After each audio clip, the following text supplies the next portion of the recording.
Hey, what's going on, guys? Inky Johnson here. Welcome to another episode of Sudden Change. Hope all is well, man. Going to start us off with a quote today that served with a level of conviction.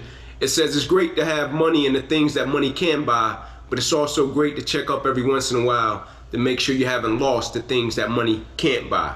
Right? And so I know we're all in quarantine, man, and it's been going several different ways. In the first week, right, you're in quarantine, it's romantic, it's fun, right? You're with your spouse, you're with your kids, it's all good. But I've been talking to people as of late, and people have been like, man, I need to get out of the house, right? I even read some reports that said divorce rates are up during quarantine. Now, whether that may be true or not, right, it's inconsequential. But I do know this, as people, right, we're arrogant, right? And we tend to not appreciate what we ask for in a short frame of time, right? Almost like children. Right, you can give a kid something and 2 hours later, the kid forget about it and you can go through hell and high water to get it for them, right? And so as people, we can work and say, man, I wish I had more time with my children, right? And you get more time and then you don't appreciate it. You can work and say, man, I wish I had more time with my spouse or my significant other. And you can get it, then you tend to not appreciate it, right? And so I want to share a story about a father and a son, right, that I think will serve to a certain level to make us appreciate the situation and circumstance that we've been placed in, right? And so this father was working all day. He comes home and his son greets him in the living room, right? Son asks him, how was his day? Father said it was great, right? The son responds and says, how much do you make an hour, right? How much money do you make an hour? And the father looks at him and says, I make $100 an hour. Why? And the son said, can you give me some money? And the father snaps. Right? And the father's like, you know how hard I work to have the money that we got, right? I leave this house every single day to go to work for the money we got. Like, man, go to your room, right? And the son gets into his room and the father sits down and thinks about it. And he's like, man, maybe I overreacted, right? Maybe I was out of bounds. Maybe I could have responded to the situation a little bit differently, right? And he goes into his son's room and asks his son to get up, and he says to his son, I apologize, right? Like, maybe I could have handled it a bit differently, right? Here's $50. And he gives his son the $50. Son grabs it, smiles, goes up on his pillow, start pulling out more money, right? And the father feels anger coming because he feels like his son played him. Like, man, you asked me for money and you already got money, right? And he says it to the son, like, why are you asking me for money if you already got it? And the son said, I didn't have enough. I just had $50, right? Now you gave me $50. Now I got $100. Can I buy an hour of your time? Sudden change, right? Son said, I just want to have lunch with you tomorrow. I know you work hard for the family every single day. I just want an hour of your time, right? And the father was crushed. Father went into the other room and he cried, right? Because he overreacted about a situation that he didn't understand, more so that he didn't appreciate, right? And so now that we've been blessed with this extra time with our family, right? This extra time with our significant other, this extra time with our children, let's not take it for granted and let's not appreciate it, and let's appreciate it every single day and give it everything we got. Thank you for your time. God bless. Peace.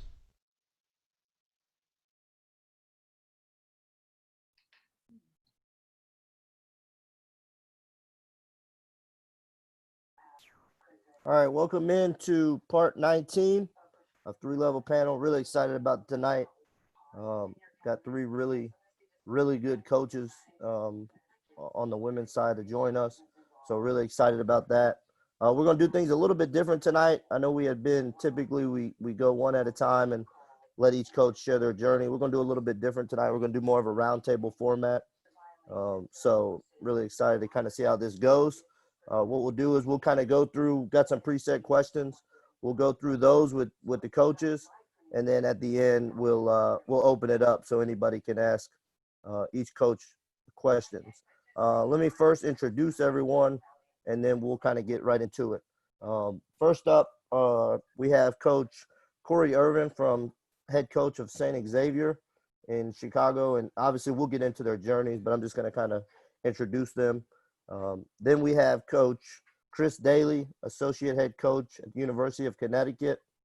And then we have Coach Jackie Carson, head coach of Furman University in the 864 Greenville, South Carolina. You know it. So first up tonight, obviously we're going to let them talk about for a few minutes their journey.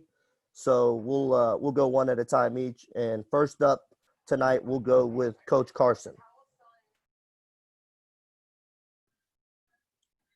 Thanks, Coach. First and foremost, thanks so much for having me on. I know everybody's about Zoom down calls just like this where, can y'all hear me? Okay, I feel like my computers could cut out any point, but yeah, quickly, Jackie Carson. I am originally from Virginia. I'm a military brat, so we say originally from, because that's where we went to high school. So, and then I've been at Furman for 11 years, and I'm an alum of Furman. So, quickly, I have a little bit of the non-traditional track. I went pretty quickly through the ranks. I did not anticipate being a basketball coach. That's what you could read about me in my bio. I was pre-med. I thought I was going to medical school. I had a really good career at Furman. I played professionally for 2 years and overseas, and I was supposed to go to Russia. That wasn't my cup of tea, so I decided I was going to come home, Northern Virginia, and work in the DMV to try to get my hours to go to med school. And so during that time, I became an AAU coach with Fairfax Stars. That's when AAU had a little bit of relevance. You went from regional, you played in the States, you qualified for a national tournament, and we had a very blessed squad where we won the national tournament. And during that time, my assistant coach at Furman, Tim Taylor, who's now the head coach at Navy, he's like, "You need to coach college." I said, "No, thank you." And he's like, "No, you need to coach college." So I got the opportunity to go to Bucknell. Was there for 2 years, went to James Madison, was there for 5 years, and then became a head coach after 7 years of being an assistant. So it was a quick elevation. It's been a lot of lessons, it's been a lot of blessings. I think the biggest change for me quickly as being a coach is when I had my kids, got married and had kids, and that gave me a completely different perspective. But I'm super blessed to be here, super blessed to hear from Coach Dailey and Corry, and huge respect for these ladies and what they've done on the women's side. And so thanks again for having me, Coach. Welcome, thank you. Next up, we'll go with Coach Irvin.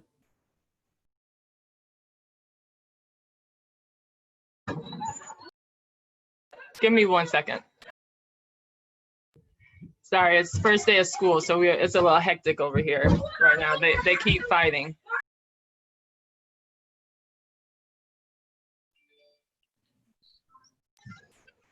I really had to apologize. It's been a long day. Close the door, Lomac. I'm trying to think of what I can tell about my journey that might be different. I started off when I was done playing. I was tired of basketball, and a friend of my father's actually asked him, was I interested in coaching? And so I started off as a sophomore girls coach at a Catholic school that had about 200 people. And I actually liked coaching, which I was surprised of because I was fresh from playing and I didn't think I would enjoy it. And from there, my sister was on the softball team at DePaul, and they were at the World Series, and Coach Bruno was at the World Series watching them play, and my parents were also there, and they were at a bar actually just talking, and he had a job opening, and he was talking to my parents about this job opening, and they brought up that I had just started getting into coaching, and literally the very next day, Coach Bruno called me and had me come on campus and talk to him. And so I actually got my start as his assistant a very long time ago. And then from there, the men's assistant knew that I was looking to leave, and I really was looking to leave college at the time. And he was friends with the principal at Whitney Young. And so he made a couple calls. It took a little bit of a process because it was a high school and they had a long process. But a couple months later, I interviewed at Whitney Young, and that was kind of how I got the Whitney Young job. And I stayed there a lot longer than I wanted to, for multiple reasons. But when I was there, I ran a AAU program, which was highly successful, and I did Whitney Young at the same side, and I ended up being there a really long time, for 18 years. And last year, I decided it was time to go back to college. My kids are older. They're still really needy, but they're older.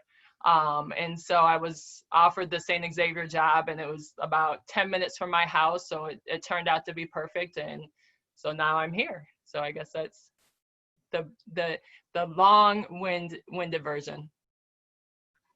No, thank you. So, and then now we'll go to Coach Dailey. Well, I was never going to go to medical school. And Corry, 18 years or 13, whatever, is not long when you've been someplace for over 30. So I think if I tried to go through my whole story, you guys would be asleep, which is where I usually am at this point. So the fact that I'm even up is amazing. If our players knew, they know not to call me after 9 o'clock because I'm asleep. But my story, always knew I was going to coach and teach. I just thought it was going to be at the high school level until that my senior year when I went to do my student teaching, and they were the worst 6 weeks of my life at high school. And I was like, I hate them. What am I going to do? My whole life I'm going to coach and teach, and ended up like, I really enjoyed the young kids. So I thought, all right, it's not bad. I'll teach elementary school and I'll coach high school because I really want them to understand, and had an opportunity to get into college coaching. And it was the starting salaries at the time were like $13,000. So it was $13,000 to teach, $13,000 to coach. So I tried coaching. I thought, if I don't like this, I'll try something else. And 30 plus years later, here I am, still enjoying what I do. It's been a ride that I could never actually, if I said I scripted it this way, I'd be totally lying. Gino and I, when we went to UConn, they were last. There were 9 teams in the Big East. We were 9th. And, our goal was just to get to the middle of the league, then maybe we'd go somewhere where we could be really good and win a national championship. I had no idea that it was going to be Connecticut. Had no idea we'd stay this long. Had no, I couldn't possibly have thought that I would have had all the experiences and met all the great people that I've met and had the opportunity to work with. So I feel fortunate that I'm in a career that I love, that I've enjoyed every day. I can honestly probably count on one hand the number of days, probably on 2 fingers, the number of days that I haven't wanted to go to work for whatever reason. I didn't feel it. I don't know. There were just 2 days probably. The rest of them, I don't consider myself that I go to work. I just really, really enjoy it. So that's where I am. I am also over the Zoom calls. But I don't know. I think I am happy that Gino is over the Instagram Live, because that was really hard for me to watch. I don't know if it was harder. I at least acknowledge I wouldn't know how to get on. It took him a while. I think that was the entertainment value. So I'm actually really happy that he's off that and we've moved on to other things. So that's it. That's those are really good. So good start. So now we'll get into kind of the questions. The first question we'll ask is, obviously we're in kind of crazy times right now during this pandemic. So what have you done with each of your teams to kind of help continue to grow and keep your team together, and obviously everything going on in the world? So kind of just talk about for a little bit what you've done with your team. We'll go Coach Irvin, Coach Dailey, and then Coach Carson on this one. Okay. We've done a bunch of different things, but the few things I think have had the best impact with the team. We started off with, I gave them characteristics that I think were important to our team, just values that we've go over anyway, and they each had to lead one of the meetings with a presentation and make sure all the players were involved, and just kind of learning from them and how they look at some of our values was interesting, was good for me. And I think it was good for them to have to prepare and to kind of study them a little bit more. Then we did some stuff with Remember the Titans to kind of work on race relations with a lot of different stuff that's going on now. And we're still actually going through some of those activities that we're using the movie to kind of work on some things that I feel we need to address even within our team and then our university and just being in Chicago.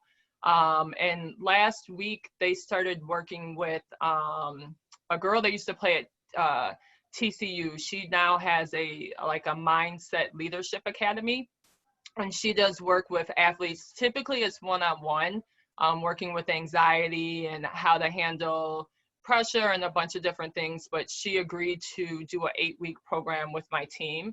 and none of the coaches are involved. So I'm really liking it. The players have given really good feedback, but it's going to give them an opportunity to work on some of the more mental performance stuff right now, which I think, you know, we always need, but it's kind of a good time for them to work on it. So that's what they're doing right now. Coach Dailey. Yep, I'm next. Well, you know, we started out not having been able to see him doing the Zoom call was just a great way to get to see people's faces. And then we started doing a lot of different things. Some of them fun, like I do a lot of different games, and you know, Doja's on and she gave me one with scavenger hunt and all of that. But we also did some, obviously had serious conversations regarding, you know, the race relations, and really how they were feeling was one Zoom, but another one was, what do we want to do about it? What's our action plan? And starting within our own team, then our department, our UConn as a community, and then have that spread out. And so we're still working on that, but voter registration was a really big thing for them, and what they, you know, they've been active in putting together that plan. We also did something similar to Corry, although she included the whole team. We have a really young team. We have 6 freshmen and 2 sophomores and 3 juniors. We have no seniors. So we also started doing a leadership program. Jensen, I forget his first name, Dr. Jensen's book with leadership for your team, for your captains. And we've done that with the 3 juniors, and we've done it 10 weeks. And while I think it was really helpful for them, it was also helpful for me and for our staff to go through it. It makes you rethink things, both as a leader and how your players see things and how you see things. And that has been really a great learning experience for us. And I think it's something that we'll use throughout the year with our older players, our juniors, to kind of look back and how we handle different situations. So those are 3 of the key things we've done. Yeah, I mean, very similar to both Chris and Corry. We did a number of things. My poor team, we started after the jump from Power of the Positive Summit by John Gordon, where he has, I think it's 10 days and it's various speakers. My team is about podcast out. I will send them a podcast, 45 minutes. They got to take notes and give me things back. So they started with that. They got to pick one speaker from each day that they really, really liked, and they kind of wrote a report back and just why that speaker and how that impacted them.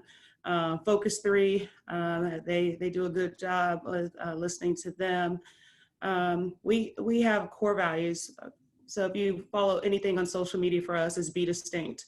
And so we don't want to be like any other program. We want to stick out for the right reasons, and distinct is an acronym for all of our core values within our program. So we did an exercise. We're like, okay, what does a distinct teammate look like? You know, I made them say, what does a distinct coach look like? You know, and that's something that my coaching staff just talked about, that these are the expectations that the girls want from us of what does a disciplined coach look like? What does a coach with intensity look like? Selflessness. And we went all the way down throughout the name. The other thing that I learned through the quarantine, again, from all these Zooms and professional development, I did a step up listening to that Felicia Hall Allen host, and I can't remember his name, but he's phenomenal, the head coach of UNC women's soccer. And he says that he has a quote that's associated with every single core value, and that each member of his team has to memorize the quote. So we took that idea and I let the girls, and hey, go find a quote that is, you know, lines up with discipline. Go find a quote that lines up with, you know, integrity and all the way down. And so then we had a Zoom meeting. Okay, which quote, not only do you want to not just memorize, but learn, but represents our team. So try to get them invested in our culture a little bit more. Again, like Chris said, we have 6 freshmen who are a very, very young team. We do have 4 seniors. We're just very thin in between. Leadership is something we're trying to build on. So we're just trying to do things that get to know each other. We just got off of a call doing When We All Vote, the voter initiation drive, registration drive for that. They are very active in the social inequality and injustice field. And again, we're just trying to elaborate a little bit more on how we want to evolve that on our campus. So blessed to have some really good girls, but I think we just wanted to implant a lot of culture things in our core values, especially in our young kids. Awesome. No, that's all really good.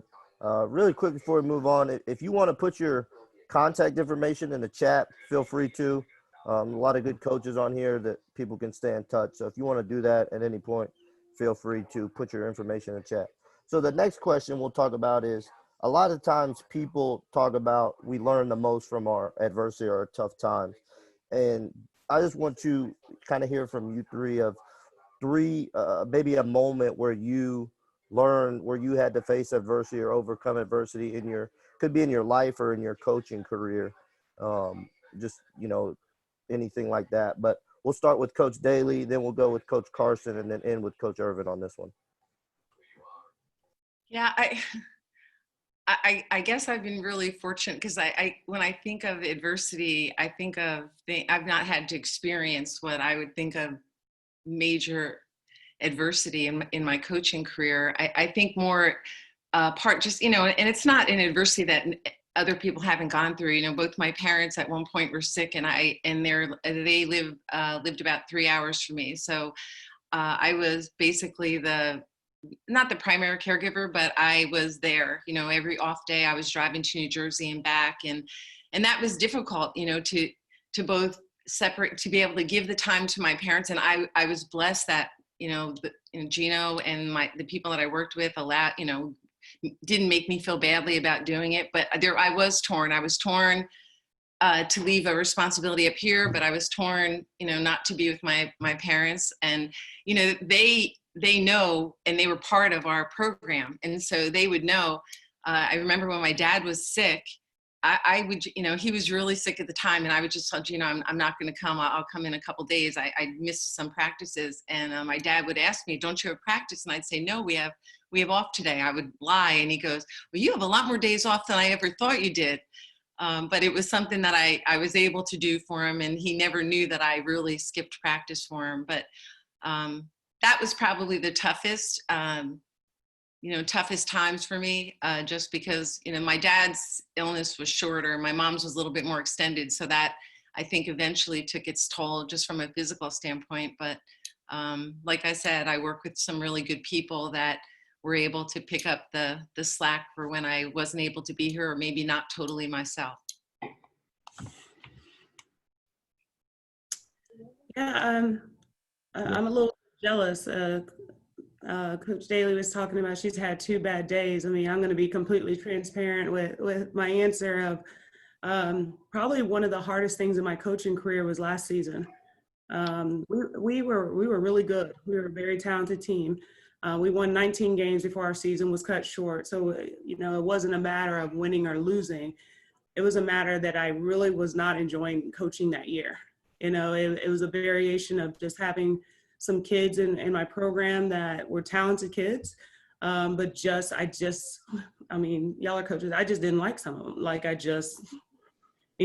Just being completely honest. And so I coached more angry. I coached not in a good mental space. We talk about that a lot with our kids.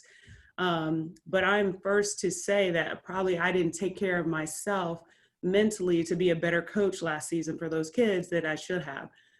So that is something, it took a pandemic for me to handle. And sometimes crazy stuff happens right on time because I needed to step back. I needed to recharge my batteries. I have a 9-year-old and a 6-year-old at home. And my husband is an associate athletic director at Furman. And that's it's taken the last 5 months for us to realize what it's like to eat 3 meals together. And my girls are like, "We never see you this much. This is amazing."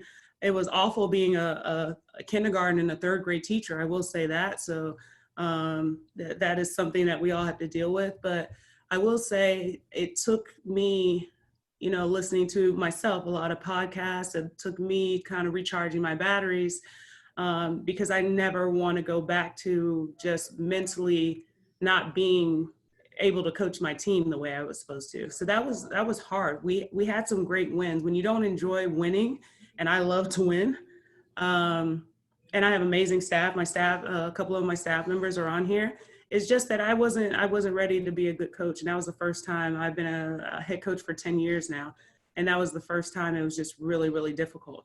So I needed a pandemic. And we had our first workouts today, and they were not pretty. It was god awful. But I loved being out there, and I was good. You know, it's like that energy came back, and we have a long way to go, but I'm so excited about the team we have. And a lot of them are returners, and some of them, the ones I didn't like so much, they're gone, and that's on purpose. And that's okay too. They're happy and I'm happy. So it's about, we talk a lot about our kids' mental space, but as coaches as well, we need to make sure our mental space is in the right spot. You know, being tugged in a lot of directions as a mom, as a, you know, especially now, to be honest, as a Black female, as a Black, you know, wife, it's, you know, I have 3 older brothers. It was just a lot. And I feel like just really focusing on my own mental space makes me better this upcoming season. We may not win as many games. There's a pretty good chance of that. But I do feel like it would just be a better situation for me and my team. So we talked about that a lot this year. I apologized to him. I said I wasn't good for you. You know, I wasn't good for their relationships, all the things that we promised in the recruiting. We had a lot of building, and it was pretty special. So it was good. And like I said, I appreciate my staff. They have my back, but just make sure you take care of you. That's one thing. We always focus on taking care of these kids, but sometimes you need someone to take care of you. So that's the biggest thing. And that was probably the hardest thing.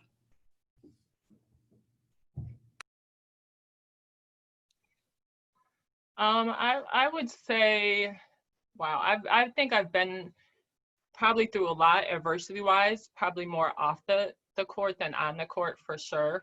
I think, you know, one thing about coaching is you have extreme highs and you have extreme lows. And typically those lows are by yourself.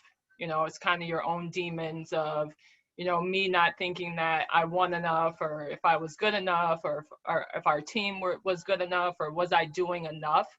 And I would say a lot of times that was probably my biggest struggle, my own self-doubt, or my own questioning of if I could do more, if we could be better. And kind of what Jackie was kind of describing, it took me a couple of years. When I was younger, my mom would always tell us that God gives you what you can handle when the time is right, period. And she would always tell us this and tell us this and tell us this.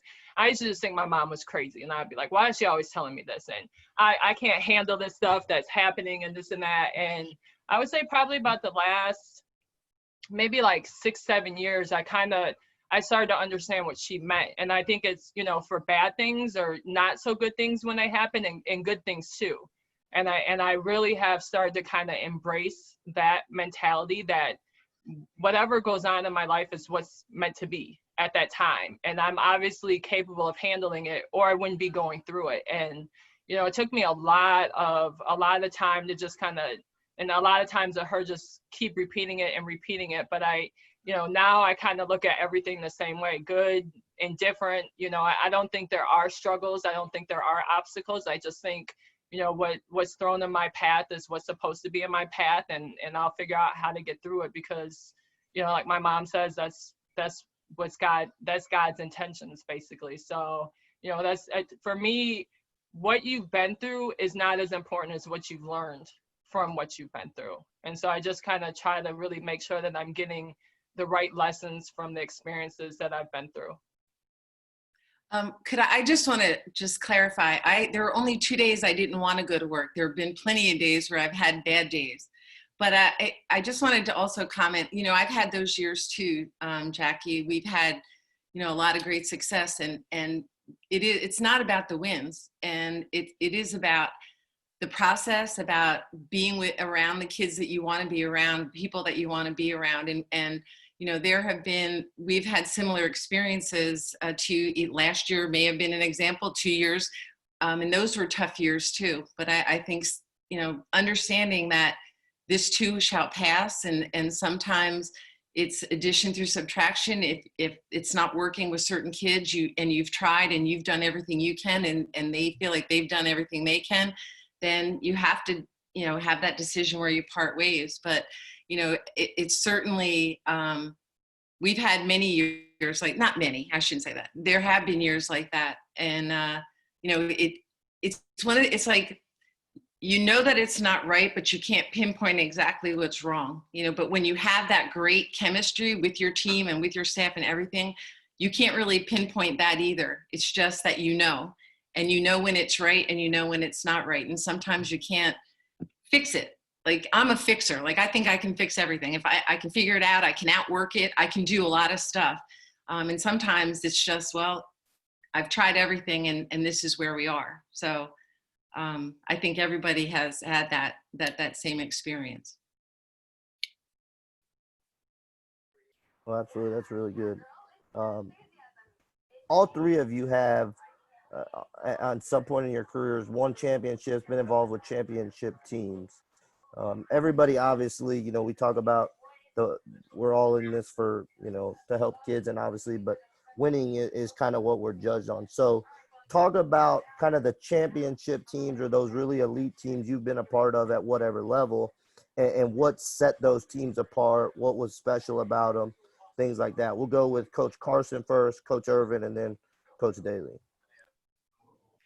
I'll hit on two different experiences quickly. James Madison, that was a special. We talk about a player-led team. That was truly a player-led team. You know, those kids were hungry. They just played together. They checked each other all the time. There was just a standard of excellence, you know, from 1 all the way down to 14. They didn't tolerate anyone going soft.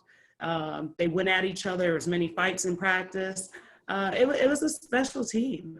And so we won the CAA championship that year and went on to the NCAA tournament for the first time in a really long time. And it was a special feeling.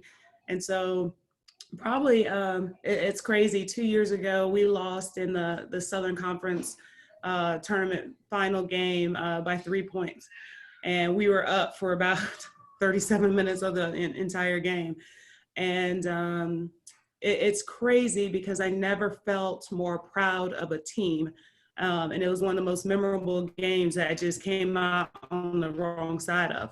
But that team clicked when we needed to click. And there was growth that entire season.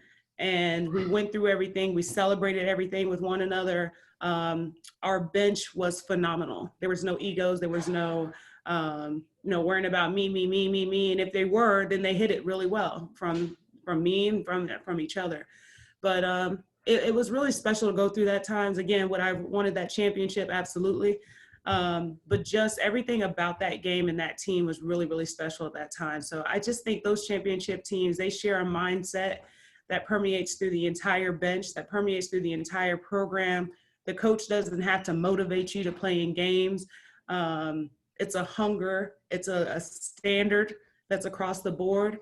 And if the coach has to preach that standard more than the players, then you're in trouble. You're not even close to a championship culture. So that's been the biggest thing, is just how do you get, and why we work so hard on culture and being distinct, because until those kids speak that language without you poking at them and prodding them to, then you're far from a championship culture. So that's what I remember the most about those two teams and what they had in common.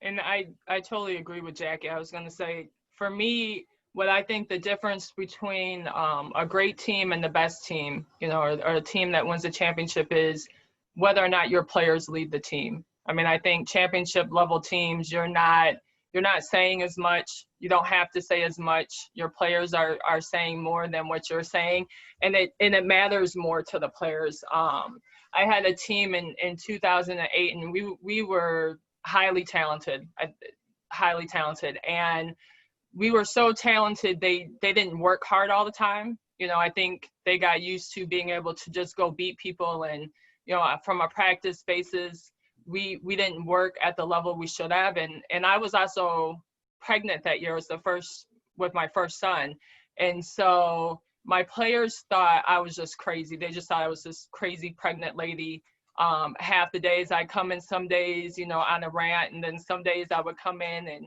be like it was whatever. And I realized midway through in about January that they were kind of taking on that same kind of mentality, and they weren't holding each other accountable. And we actually lost 3 games in a row in a 2-week period. And when we lost the last game, I decided that we were going to do 2-a-day practices until I felt like they were holding each other accountable. And so the morning practices, we didn't even touch a ball. They literally, you know, it's probably not legal, so I probably shouldn't be saying this, but they just ran. I mean, they ran and did footwork drills, and they ran the entire time until they had to go to school, to be honest with you.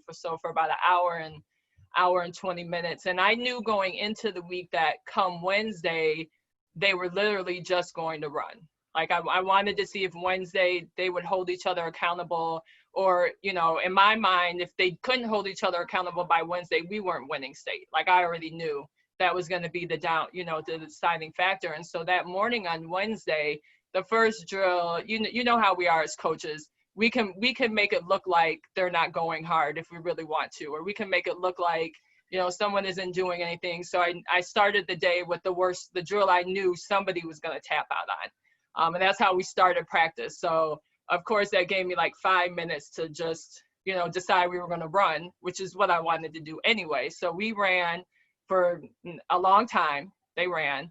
And I told them they were just going to run until the last person made the time, but I knew that she was never going to make the time. So by the end of that, when it was over with, my captain, I had 2 captains, 2 senior point guards. One of them went on to play at Rice at the time, and she came after practice, and we had a really good relationship. And my mentality with my players is, I'm going to get on you, and I have no problem with you coming at me in a respectful manner and us having a discussion about what's going on. So when practice was over, she came over to me and she said, Coach, I think you've lost your mind.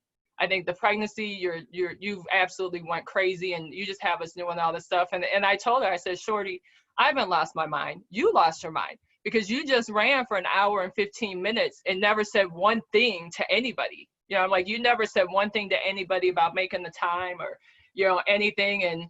And she was like, well, I'm just tired of this. And I was like, well, I just want to win. You know, so we had a nice, respectful conversation. And the very next day until the end of the year, I saw a completely different team. I didn't have to say anything. We ended up winning 7 in a row. We won, and we weren't picked to win anything that year. So she really just took the team over, and she came into practice. And from that point on, nobody was doing the same stuff that they were doing before. And for me, I just think it was the buy-in of the leaders that I had on the team. And I think that's with any championship team. If you don't have buy-in from your leaders, and your leaders can't lead your players, you're not winning the championship. It's just not going to happen.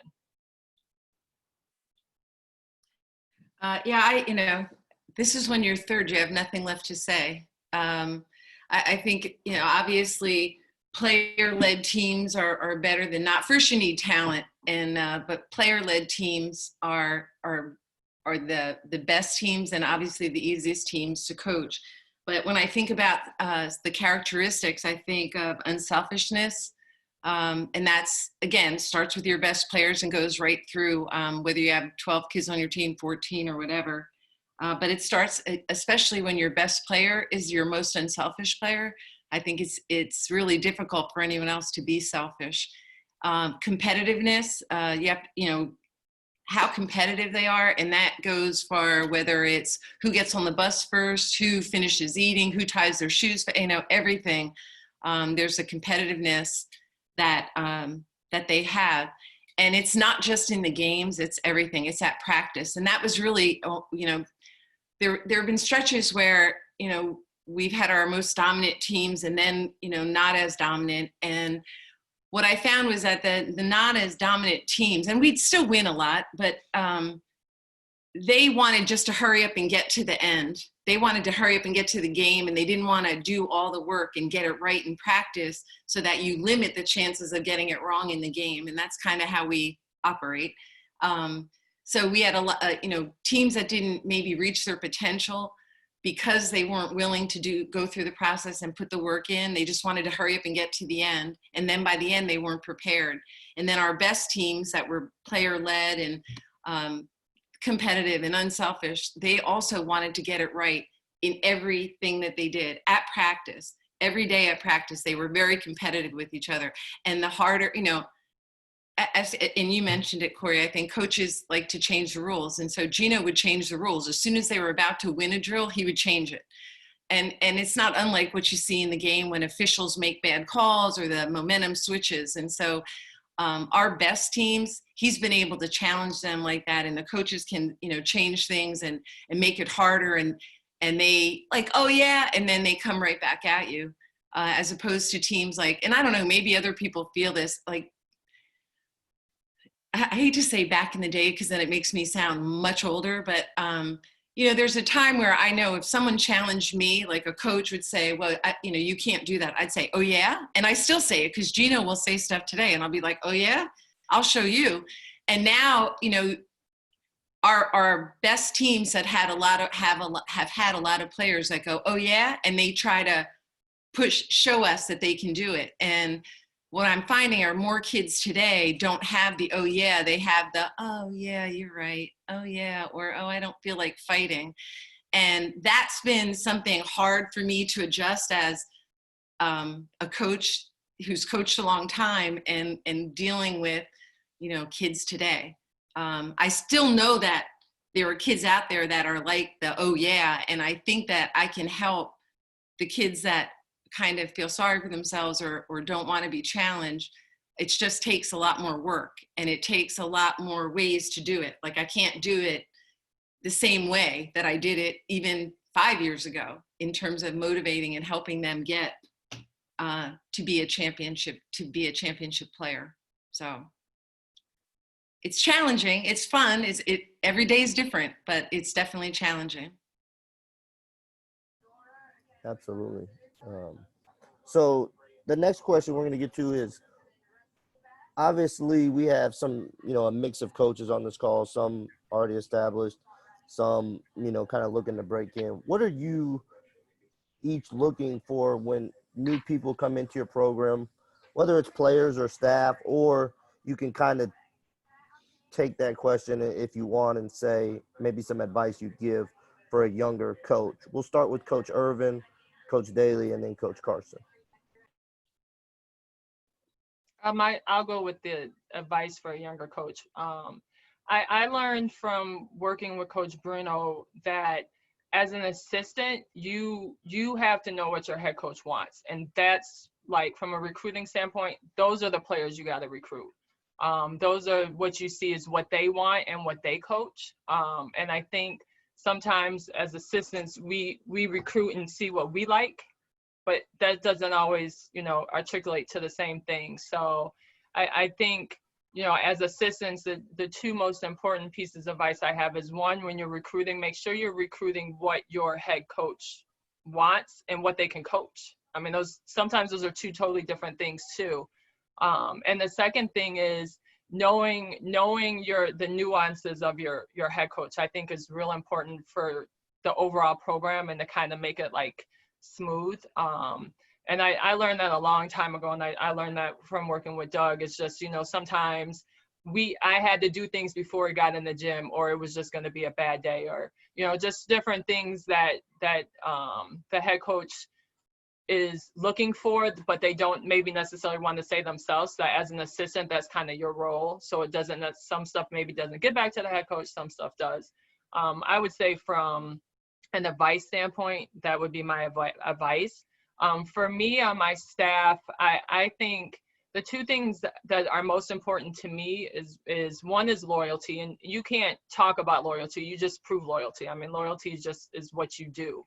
But even more so than that is I like to be surrounded by people who are a little bit different from me, and that are comfortable, I don't want to say checking me, but comfortable having an uncomfortable conversation with me. So I don't think players need to see three coaches that are all the same. And I like to have a staff that's kind of diverse and maybe in how we approach things, but we have the same values.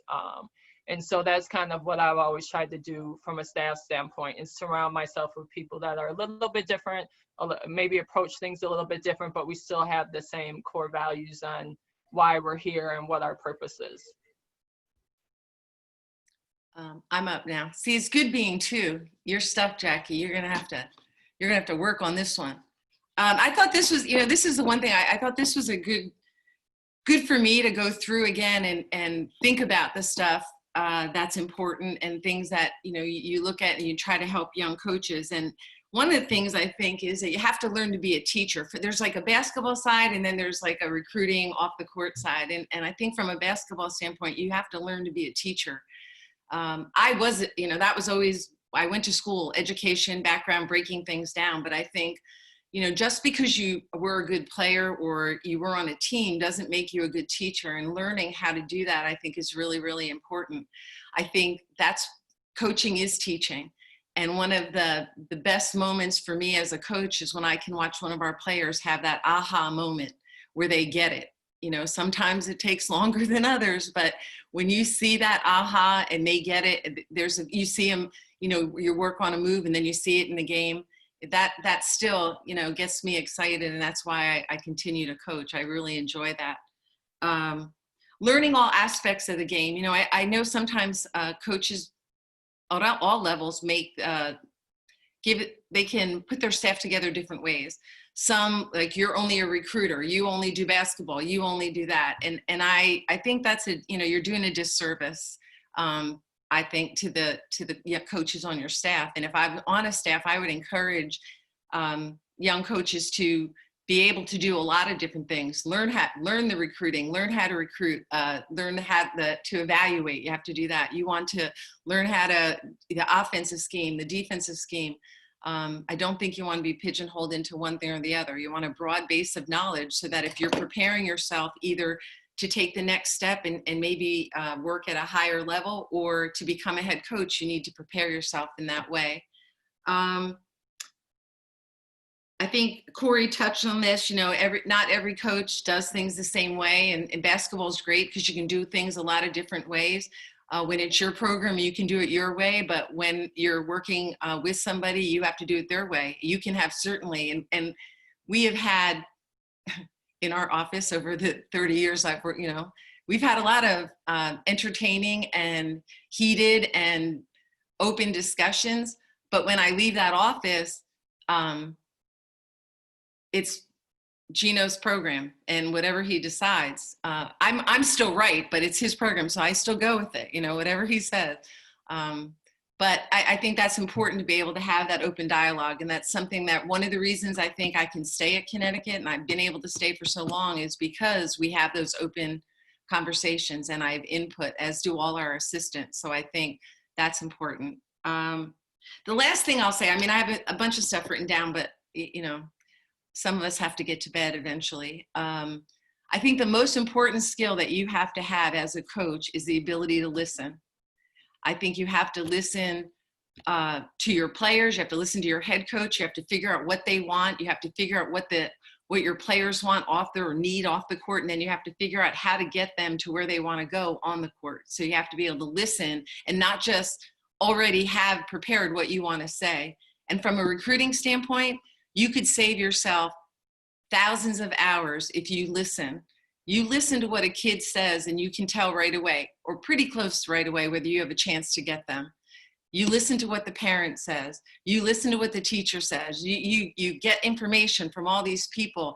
And if you are paying attention, you can save yourself time and know right away, yep, we can get her, no, we can't.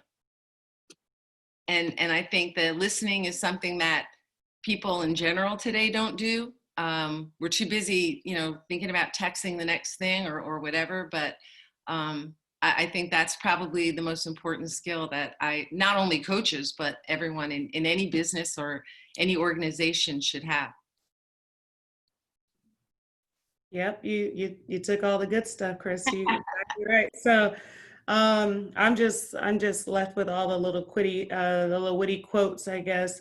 Just things that always picked up and thought about it. And again, Chris is exactly right. The number one person that I argue with the most is on this call, and that's my assistant, Pierre Curtis, and he's been with me over 7 years. And I met him because when I was at JMU, I met his little skinny butt on his official visit, and he kind of stuck by my side the entire time. So, and I told him I wouldn't hire him 3 times. And so it's crazy how that circle comes back, how it comes back full circle. But I'll kind of give you some things just depending on what part of your career you're on. So if you're already, with your head coach and you're an assistant, just bloom where you're planted. So many times we're looking at the next pot, the over here, what's going on with that program, just comparison. You don't want to compare, because I guarantee you some of those situations that you're looking at, oh, that assistant coach, oh, they're making that money. You don't want to be in those situations. It's not a situation that benefits you as an assistant coach, but it might benefit them, or you don't know how unhappy that person is. We work too many hours to be in an unhappy situation. So just make sure, that you bloom where you're planted. Whatever job responsibility that your head coach asks you to do, you bloom. If it do the best scout you can do possibly, is run that individual, have your individual ran, just bloom at it. I'm making sure I didn't miss anything. One thing that's super annoying to me is don't say what you're not good at. Oh, I don't like doing that. You should like doing every single thing.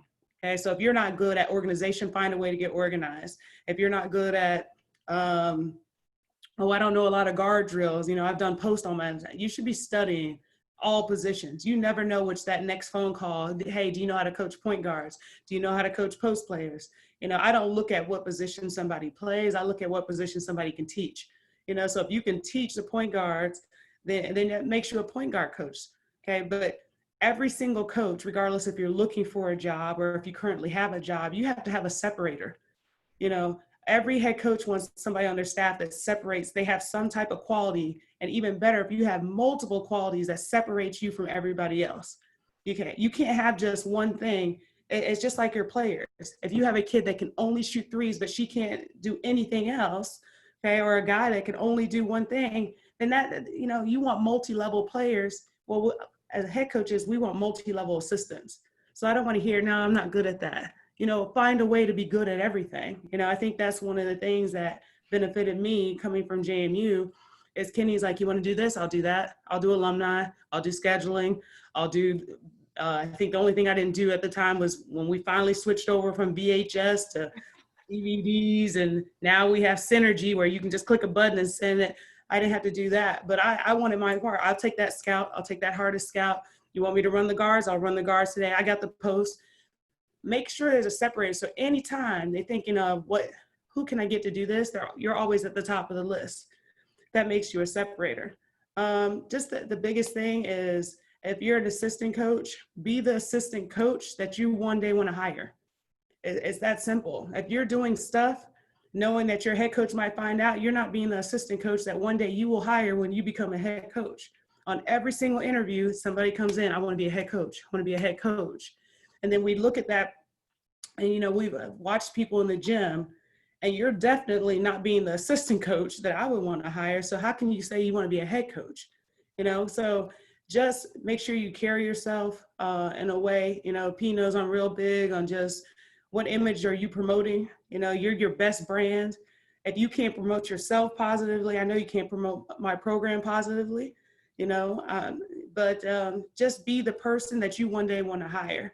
Have separators. If you don't know graphics right now, my gosh, if you're a young coach trying to get in the business, please go take an Adobe Photoshop. You will get a job in about 10 minutes.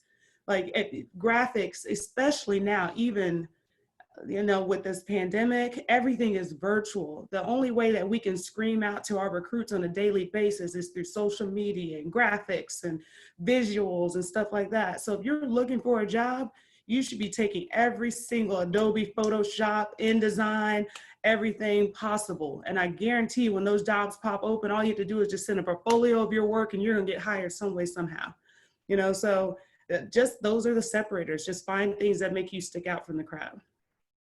The one thing I would add, it was funny when you were saying, when I first started, it was only Gino and I. We were two people in the same office. We were the only two full-timers on our staff. And, I did everything. I did scheduling. I did the videotape. I did the budget. I did budget until I realized I had everything down to the penny and I forgot the occupancy tax. I didn't even think of that. So it screwed up the whole budget. I had to start all over. But I was really proud of myself because I'm thinking, Gino really trusts me. He's giving me this and giving me this. And I realized he was just giving me everything he didn't want to do. But I also gave him the stuff I didn't want to do, like scheduling and things like that. So I do think that, to your point, I think the more you can do, there's not anything I can ask the kids on our, either our GAs or other assistants to do that I haven't already done, with the exception of graphics, but maybe I'll take that class. But everything else I've done at one point, and I do think that gives you a different perspective and it helps your staff. And just to comment off that, if you're an assistant coach that hasn't touched a budget, whether it's a recruiting budget, a travel budget, whatever, that is the first thing that every AD in a job interview for a head coach wants to know. Have you managed a budget? It's going to become more and more important now with everything that's going on with COVID and recruiting budgets. They want to make sure you can manage money, whether it's, the $10,000 budget they give you, the $70,000, $100,000. If you don't have your hand in a budget right now, okay, then you need to try to see if that's something you can add to your portfolio. Or if you're the recruiting coordinator and don't know your budget, you need to figure that out, regardless if you're at a big school or small school. Understand budget, have those conversations with your coach if you're an assistant coach. All really good stuff. The last question we'll ask, and then we'll open it up for the audience to ask questions, is obviously the women's game is kind of still is really picked up popularity the past few years, just more awareness and more television exposure and all that, but there's still kind of some, I call them misnomers, I don't know if that's the right word, maybe some things that are unknown about it. Talk about for a second just kind of the things that maybe people believe about the women's game but aren't really true. Maybe that, the women's game's not very exciting, it's not as it's a lot more boring, or maybe there's a lot of snaking going on more in the women's game than the men. Just talk about maybe some of those things. We'll go with Coach Dailey first, Coach Carson second, and then end with Coach Irvin. Yeah, I was unsure about this question. I wasn't really sure what direction you wanted to go with that, but I don't know. I think we're still in the process of growing the game. I think there are a lot of people, a lot of programs out there that, I think you have to start building your fan base. First, you have to have a product. Like, we can't get to the marketing and all that. You have to put a good product on the floor. So you have to build your team first. You have to, develop an identity for your program. You have to do all those things. And then once you have that, then you're working with your marketing, because you can't market something that people don't want to go watch. You have to have something that people want to come and watch. And it could be, the personal touch with your team, the ability for the fans to meet your team after the game, all those sorts of things.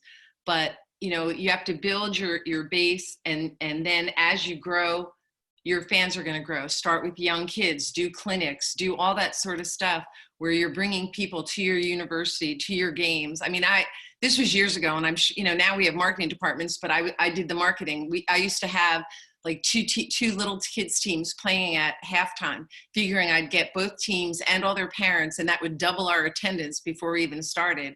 I'd be in the locker room at halftime, and I'd have people knocking on the door going, CD, they won't get off the floor. CD, I've got all this stuff going. But, some of the same ideas I used back then, you can still use now.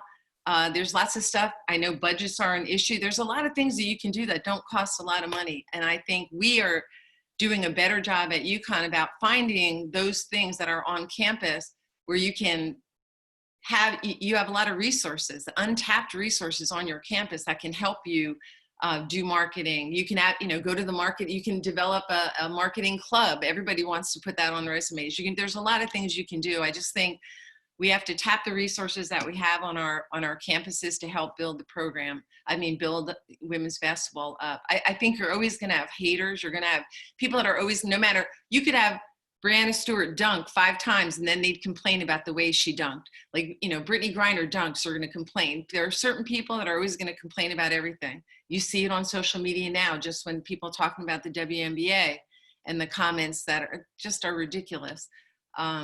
So I don't know that we can fight and change everyone's mind. All we can do is present a product that is well coached, a product that is fun to watch, cohesive. People want to see teams that play together, play a certain fun style of basketball.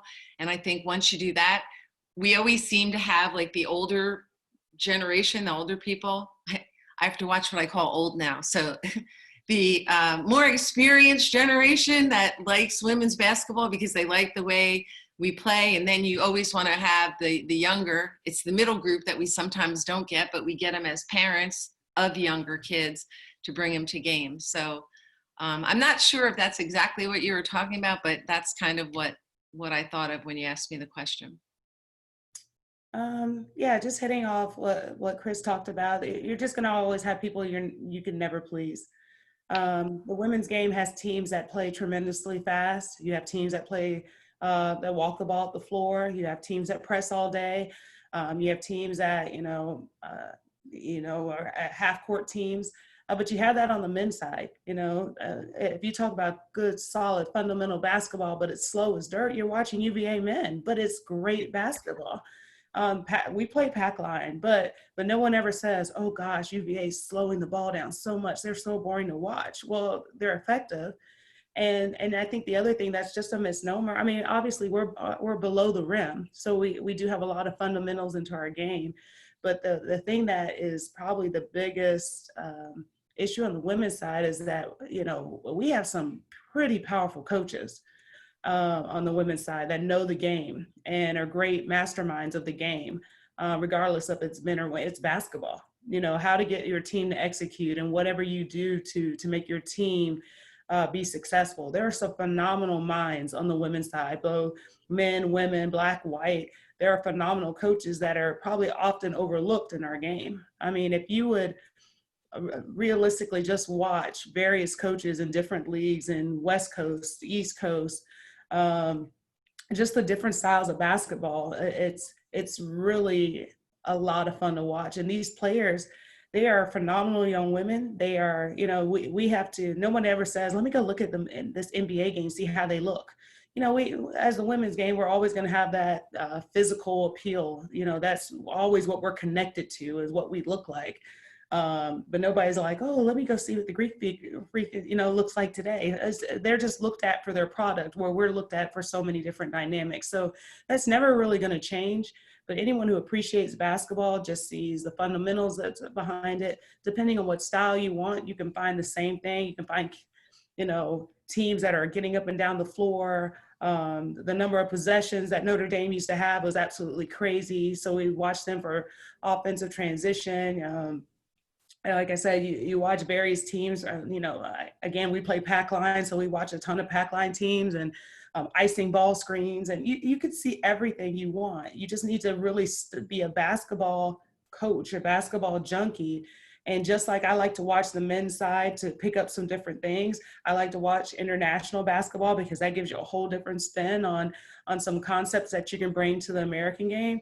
And I think a lot of men that have never seen women's basketball, if they come and study how we operate things, they'll see some things and some actions that are a little bit different just because we are below the rim.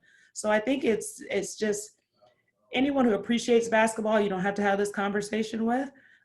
Maybe it's just being more informational about where to find it, because again, we don't have as much as exposure as the men's side, but there are some phenomenal coaches and programs out there. And if we can find a way to highlight what they do really well, the same way it's talked about analytically on the men's side, I think everybody would see that. And I totally agree with what Jackie said. I was going to say when I saw the question, basketball doesn't have a gender. You know what I mean? It's a game, and the game is pretty much the same on both sides. And you know, personally, I enjoy watching the NBA, and I love college men's basketball, and it's just what I like watching. But I think on the women's side, some of it, like Jackie touches, is just a marketing thing, and just putting a different spin and being impactful with how you are marketing women's basketball. But at the end of the day, the game isn't that much different. I mean, you can take the dunks. If we lowered the rim, we would be dunking too. I mean, it's not that you would have just as many dunks, I think, on the women's side as you do on the men's side. But I think the game itself and what I like to say in the purity of the game, whether it's men or women playing, I think it still has the same stuff. You still have the same fundamentals, the same concepts. I spend a lot of time watching men's basketball, and then I just take what I see and I try to articulate it with my own team, to be honest with you, just because it is a little bit different. And like Jackie said, I watch a lot of international basketball for the same reason. International basketball is different than what we play here. And I just think the kind of combination is good from an X and O standpoint. But I do think from getting the women's game out there, it's just a continual marketing battle. I mean, and it's no different in getting women's jobs and getting, you know, just the whole entire aspect of women in general in America. But I think, you know, from a college standpoint, you know, we got to be intentional with how we market. We got to be intentional with what we're doing. We got to be intentional with putting fans in the stands. And that, little by little, I think will increase the value and just increase people watching. And it's not going to be like a lot in a short amount of time. It's going to be a lot in a long amount of time. And I'm sure Chris can attest to this, because I can attest to this. There's way more women watching basketball, or people watching women's basketball, than there were 20 years ago. I mean, when I started at DePaul, we had like 10 fans, and we just built it. And now DePaul is selling out every game. I mean, it just takes time, but it can be done. It just has to be intentional.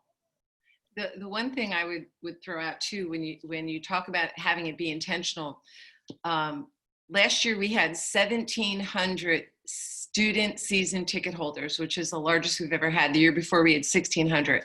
But some of it, when you think about Connecticut, and we're a small state, and we're on TV a lot here, they really don't have a choice but to pay attention. But most of those kids, and it's happened like the last 10 years, and that's when our student attendance has gone up. They grew up watching women's basketball, and it was cool to watch the UConn women. It was okay, and it was what everybody did. Little kids, and you know, they're trying to do stuff that our players were doing, not just what the men were doing. So in that way, in terms of growing, as we do that, and we target younger, you know, the young kids, and then they grow up, they become college students, and hopefully the enthusiasm for it continues, and then they become your fans when they're in college and then after that. So that's been something kind of interesting that we've seen over the last 10 to 15 years, just with our fans. And again, the marketing, the notoriety, just being out there, being visible and being on TV helps with that kind of stuff too, and out in your community. I do have a question, and I'm curious. So one of the things I thought of, and I wasn't sure if this was where we were going, one of the things that popped into my head was the whole thing with trainers. Like, I think there's a place, and absolutely there's a place for trainers in developing players, but my concern is that we're not teaching them how to play. Like, we might be teaching them the skills, and they might be doing that as a one-on-one and all the stuff that they're teaching, but missing part of this step of teaching one-on-one, 2-on-2, 3-on-3, and building that and having kids learn how to play. I think a lot of kids now have more skill. And I don't want to say more skill. I think overall we have a lot more. We're athletic and we can do a lot of things. The skill, I think, is the one part, and knowing how to play. Individual skill has improved, but I'm putting it all together with understanding how to play. Where do you guys think the whole trainer thing comes in? So I'm going to add to your question, because in Chicago, I literally just asked my husband this the other day, and my kids are big and they're tall, and they're going to be tall. And I said to him, every trainer in Chicago is 5'8" or shorter. Every single one. Every master trainer in the city of Chicago, the tallest one is 5'8". And so I was telling my husband, like, where are our kids supposed to go? Because I mean, it's great, you know, I want them to get guard skills, but they're 5'8" now at 12. So I'm like, who's supposed to be teaching them? Is the 5'8" man supposed to be teaching them how to play in the post? So I'm adding to your question, because I have the same kind of questions. And I get the purpose of trainers to some degree, but I'm starting to wonder if you didn't sometimes here, and I don't know about other cities, but in Chicago, our trainer pool is interesting. It's a lot of really smaller people that never even played in college, and they're training everybody. So I'm adding to your question, Chris. So if anyone has an answer for us.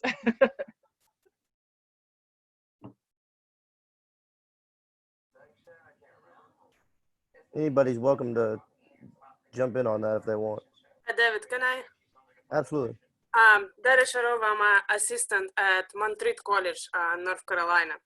And I came to US from Europe and from Russia, actually.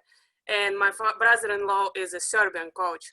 And we talk a lot about how in America, individual workouts is so different than back at home, you know? And I think the biggest issue here is, as you coaches said, like they try to teach them skills so much rather than develop them as a player as whole, you know? And in Serbian school, they will develop until 14 years old, they will develop, multifunctional, yeah? So they will teach them post-ups, they will teach them how to play guards, and then after 14, they'll move them to a position when they could be successful. And that's why so many NBA, we see in NBA in Serbia, or Slovakia, so many successful players because they don't worry about it, you know, they can post up, they can get a pull-up jumper, shot a free, you know. And here, like in our area, I see big issues that my big girls go work out and nobody teaches them stuff, you know. So it's very different. And I think, like, as your coach said, Irvin said, the biggest thing is they concentrate so much on, like, I'm a guard, so I don't develop myself as a coach and knowledge of how to teach the post players, you know. So you have to be multifunctional. I think in Europe is a little different on that end, you know. So how do they do it in Europe, like teaching them how to play? Like I know that I know sometimes there might be like there's practice, and then there's another practice where it's all shooting, and then. But how do you think that they really do they just have them play? Do they put them in situations? How do they teach the young players how to play? Yeah, so in my country, yeah, we're actually right now facing the opposite problem. We are too much teach them how to play, that they don't know how to create, yeah?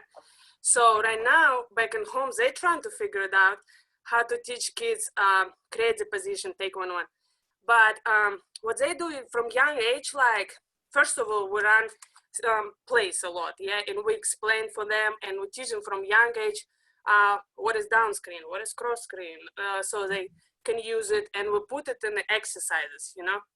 In Serbia, in any Serbia, Slovakia, Montenegro, their school teaches a lot of motion, yeah, and from very young age.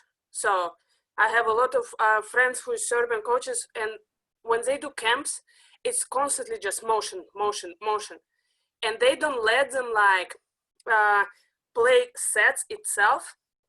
They wanted them, but it has to be like a timing, you know, like, okay, we want to create offense, but it has to be like 20 seconds, you know. So you can't take like a first open shot. You have to move the ball, cut, screen away until you got a situation, you know. So, and but right now at home, I see when I go back, like kids play really well in place, you know. They read it, they can shoot it, they can figure it out. But if you put pressure, like they cannot contain it because they don't teach them how to play hard, how to play tough, you know, and stuff like that. So, and I think like if you take Europe, like Spain right now doing a really good job to combine both systems together. So. Well, I thought it was interesting because we also watch a lot of the international practices, you know, different clinics and stuff. So I thought it was interesting that both Jackie and Corry mentioned the international men's and women's basketball kind of stealing stuff from everybody. Yes, yeah, we have a. I'm sorry, I take so much time. We have a chat with Russian coaches, and they constantly looking what to steal from America. You know, you just froze them. They all want to attend clinics here and look how they do here. And I throw sometimes, hey, here's a Zoom, you can guys attend, you know. But they so caught up on it. They teach kids now terminology on English. They coach they will write culture stuff on English. I was like, what are you all doing? So, thank you all so much. All right, so we'll open up for questions. Obviously, if you have questions, just unmute yourself, introduce yourself, name and what program you are. You can ask individual coach, or you can ask the panel, and they can kind of take it from there. So we'll open it up for questions.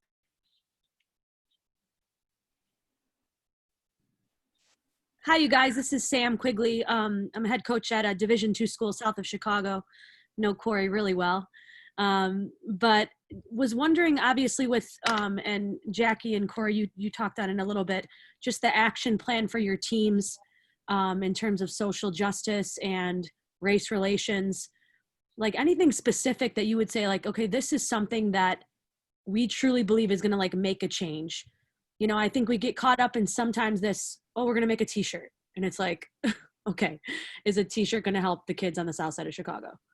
I think, you know, and I'm not trying to, it's not just the south side of Chicago, but I'm just saying in general, what are some things that you specifically feel hey, your team should do something like this, because this is going to help make change.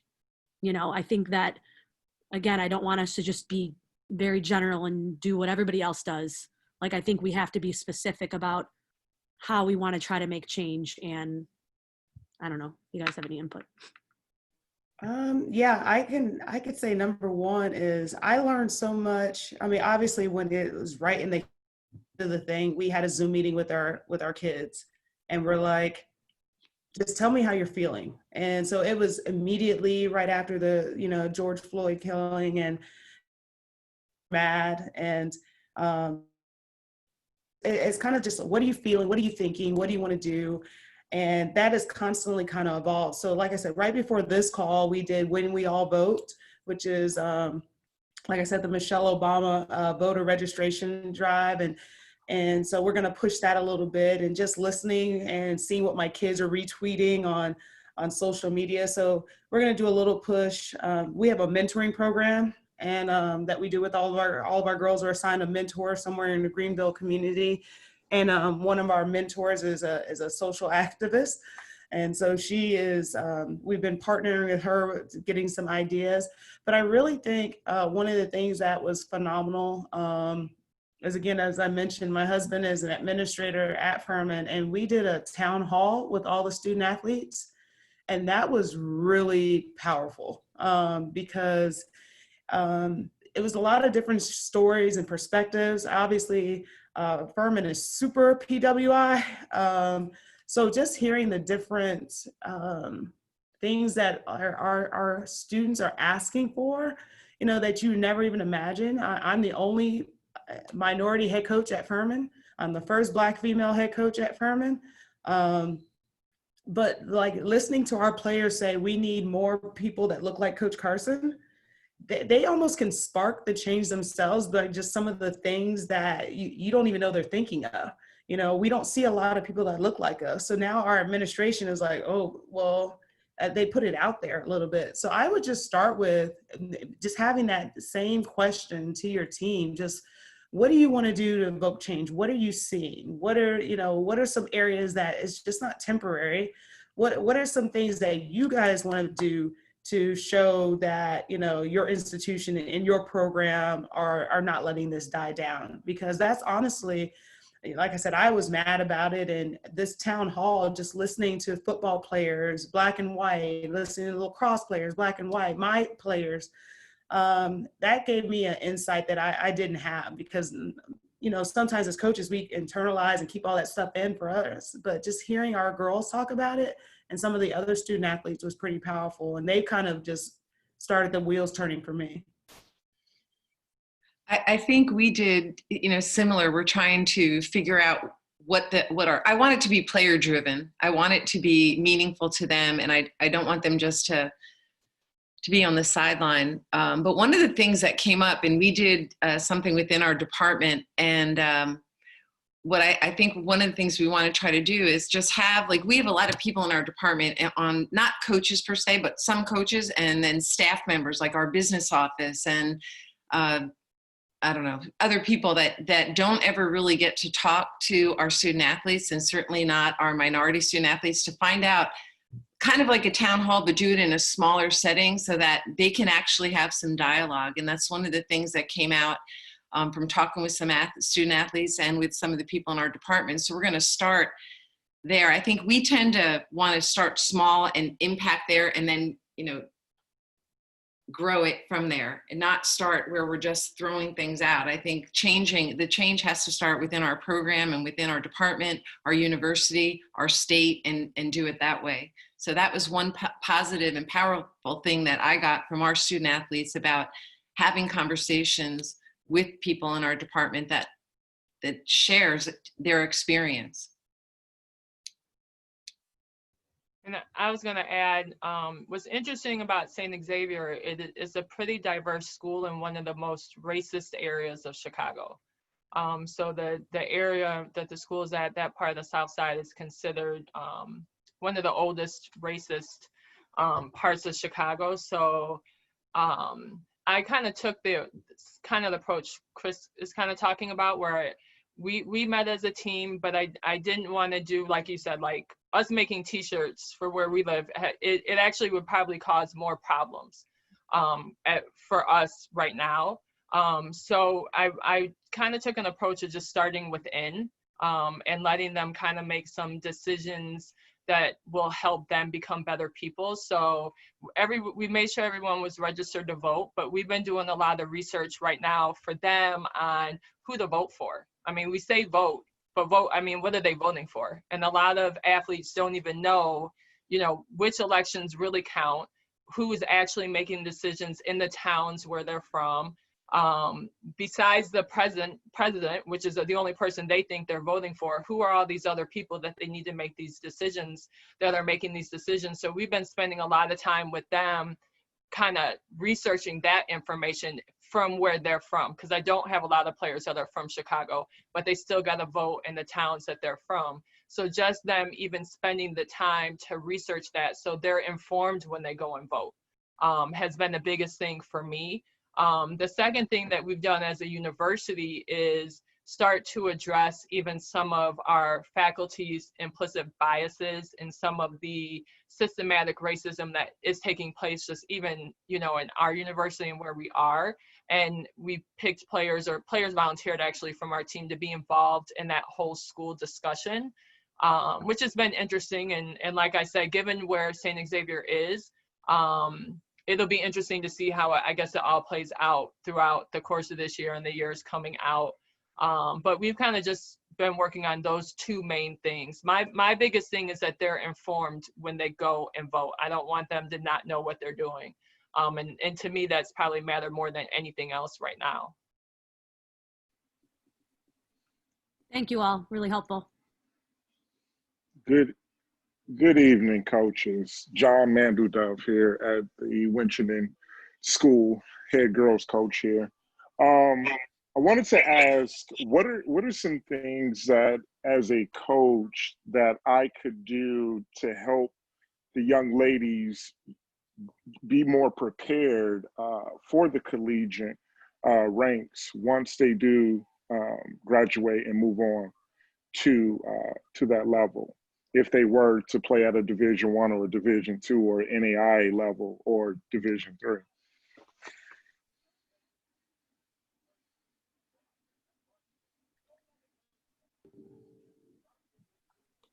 I guess no one heard that one. No, Go ahead, Chris.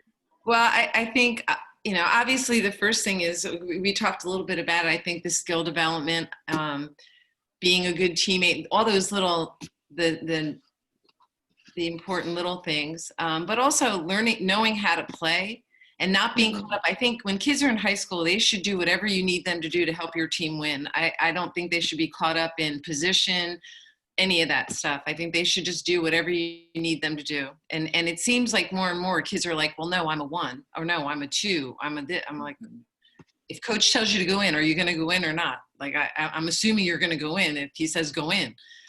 So I would just encourage them to have be versatile, be able to do a lot of different things, study the game, learn the game, and be coachable. You know, I think one of the things kids are not used to, and this has been another adjustment, they're not used to being told that what they're doing isn't good enough, hard enough, that they can do it better.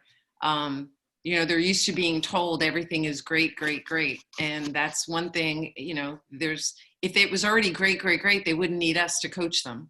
So there's a lot, you know, being coachable and embracing that, embracing the process of the struggle of getting it, you know, and working at it, I think would be some of the things I would tell them or help prepare them for.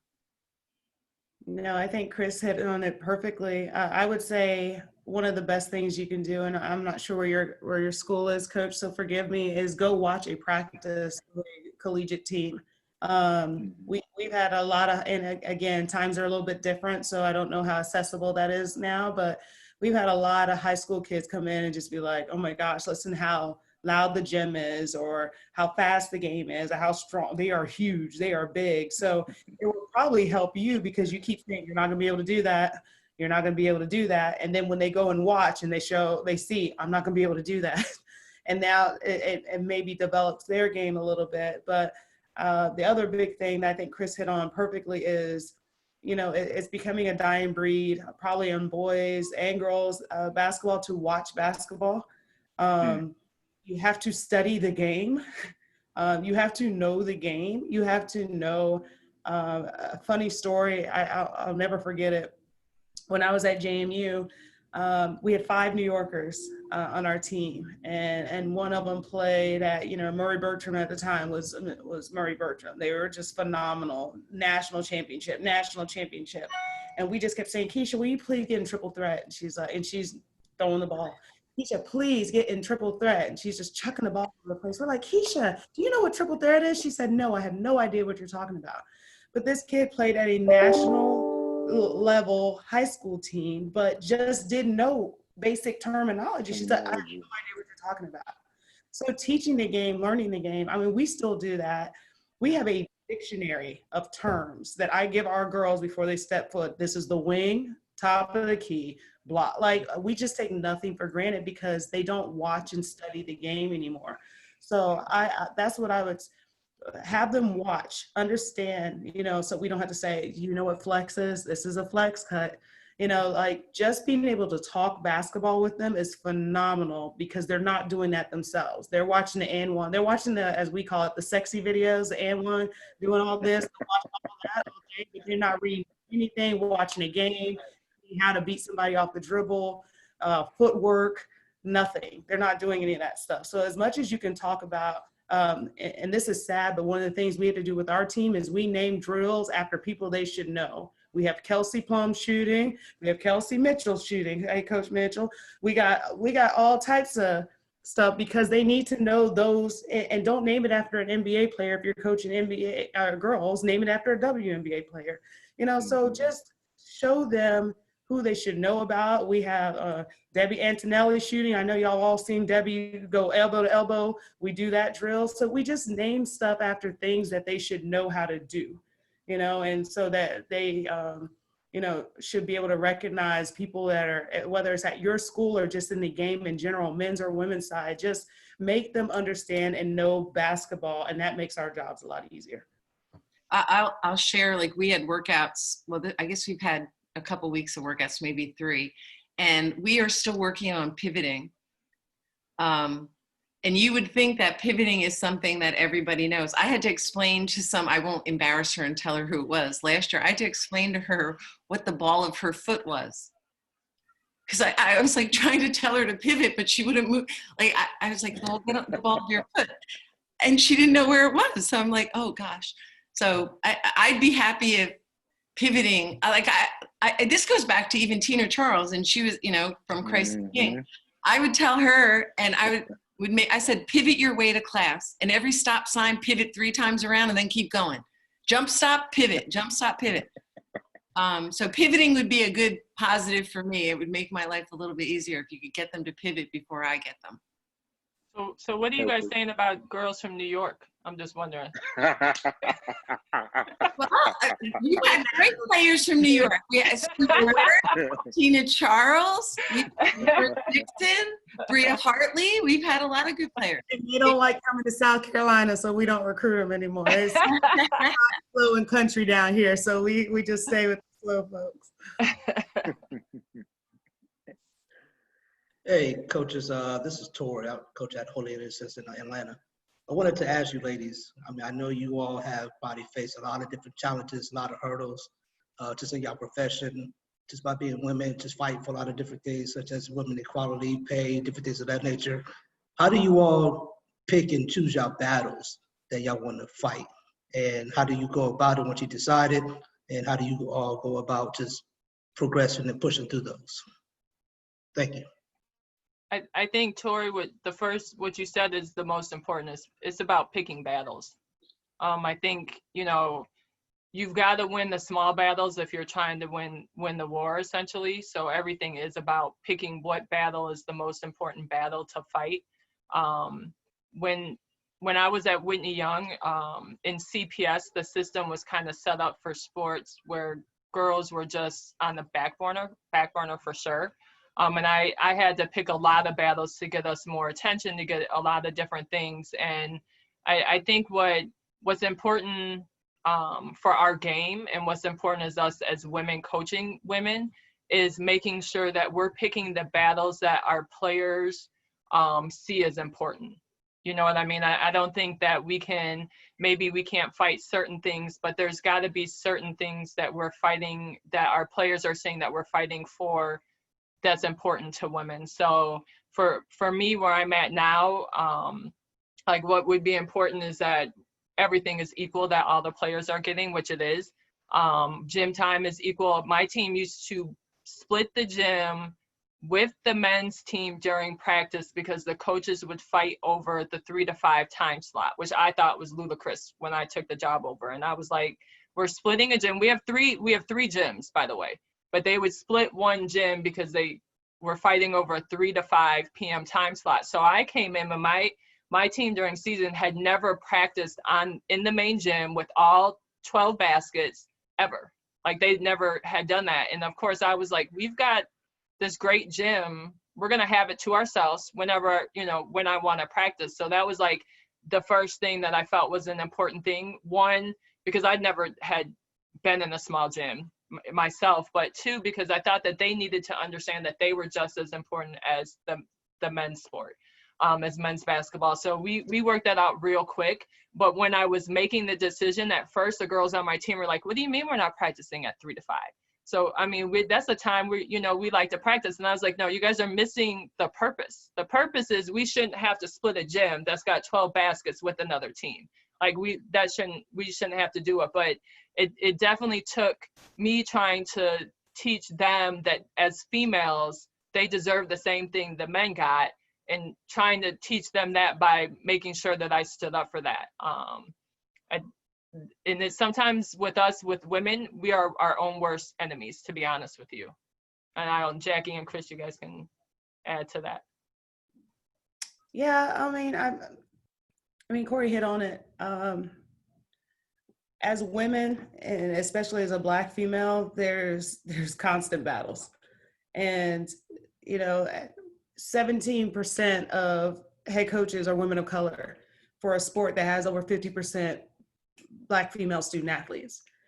So, and the crazy thing is the percentage shows, like right now, based on the study, that we get fired in 3 years. So it's the same thing I tell our girls as players. You just have to be better.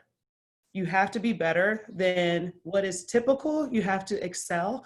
You have to be stronger, because it's not a level playing field. So I can't focus on it not being a level playing field. I have to be better. My mom has always just said, you have to be excellent. You have to be better. You have to stand out from the crowd. That's kind of how I developed the whole be distinct. She's like, you can't be like that person over there, because it's exactly what we talk about with our kids in the form of white privilege, or just anything with a male, female, whatever particular area it is. You just have to be better. And so what you want to do is you want to promote to your players, you have to be better. When you go into a job market, you have to be better because you're a female.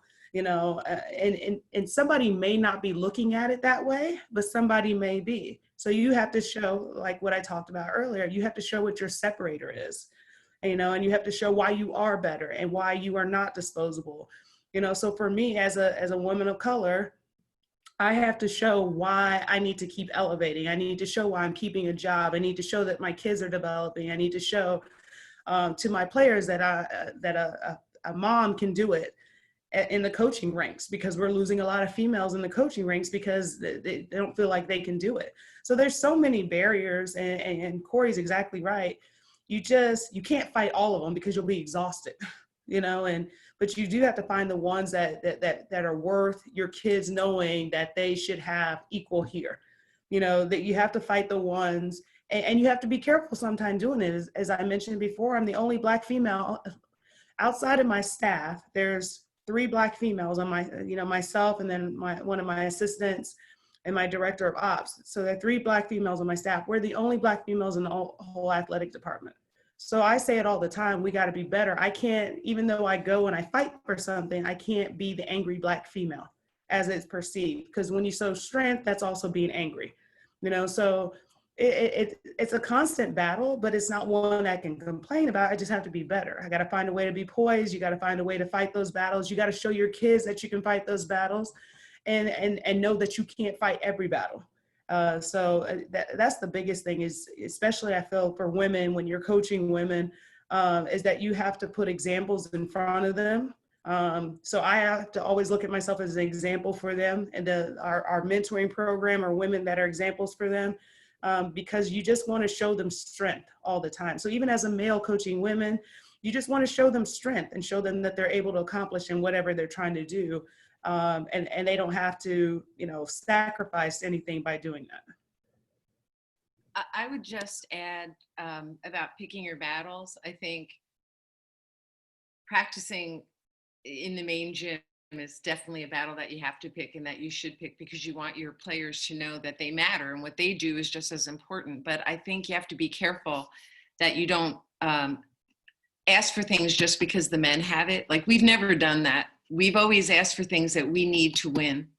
We ask for things that we need for our players to do better in school. We ask for things for our players to become better basketball players. We've never gone in and said, hey, well, we want this because the men have it.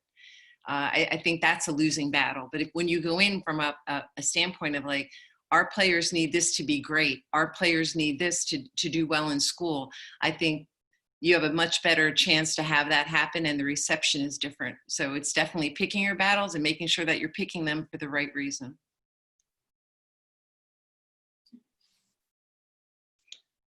Hey, ladies, this is Nigel Thomas, assistant men's basketball coach at North Carolina Central University.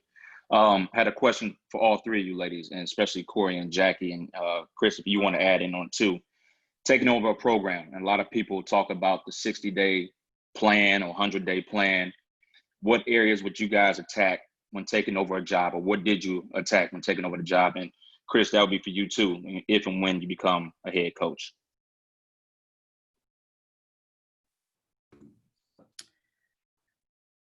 Hire a great staff, then hire better staff, hire staff, hire staff. That is number 1, is hiring your staff. And that is the hardest job. And have it planned out in your mind right now as an assistant coach, the qualities, the people. I am a huge proponent of not hiring your friends. But if that works for you, that works for you. But I think hiring a staff is by far the most difficult part of becoming a head coach. So always, when you're out recruiting and you're about to knock on that door, and again, it's different times. So, and you're out in those gyms, just look at people and be like, that's somebody I would hire. And then just building the relationship with the players. Those two things I think are huge. But hiring a staff, like I have it. I mean, I could send it to you. I have the whole first 100 days, what you should do, check the box, blah, blah. Hire a staff, like hire somebody good. That is number one, first and foremost. Hire people that are loyal, hire people that you can work with, that are going to grind for you. Because those first 2 years is when you get your first class in there. You're setting your culture, you're outlining what your program is going to be about. You're going to make a lot of mistakes. So hire people that fill in those holes for you. Hire someone who's strong where you're weak. You know, it's just hire a staff. Like I can't elaborate that. I can't like emphasize that enough as hiring and just building those relationships with those kids. And usually when you're taking over a program is for a couple reasons. It's because they were really, really good or they were really, really bad. So either one, you need to make sure that you're just building those relationships with those kids and making them believe. Because that first year is about just laying the foundation and just having a staff that's going to support you through it. So I mean, staff to me is number one by far, the most important thing to do right away. Definitely, I'll say the staff is most important. I was in a unique situation because I actually had to keep one of the assistants that was on staff, so I could only bring in, I had to keep the assistant and the grad assistant. And so I only got to bring in one coach with me that I knew ahead of time that I was going to hire if I was offered it. So I would say my first 30 days were really spent with the current players that were on the roster. And just getting to know them. I only knew one of them prior to before because she was from Chicago. So I really had to spend some time getting to know the players. And I did bring in one new player when I came in. And so just kind of molding those relationships. And I would say the first 60 days, and even though I had a whole plan of stuff on campus that I did, I literally spent the first 60 days really just trying to build the foundation with the current team and just getting them an opportunity to get to know me and me getting an opportunity to get to know them. And I spent more time with that probably than anything else for those first 60 days. Yeah, I would say that your staff is most important. You know, I've had, you know, people that I know that have gone through that, and when it takes you 2 or 3 years to get the right people on your staff, you're already behind the 8 ball. So finding people who have, you know, you manage each other's strengths and weaknesses. You don't want people exactly like you, but you do want people that have similar philosophy and obviously getting to know the players.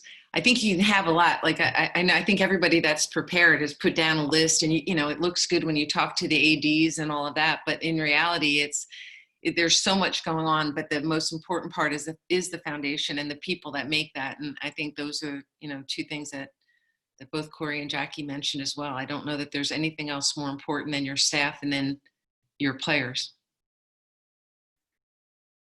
Thank you, ladies. Thank you, Dave. Appreciate it. I have a question. Sean Tucker, Chesapeake College women basketball. And this is for everyone. If I talk to a former player, what will be one word that they would describe you as?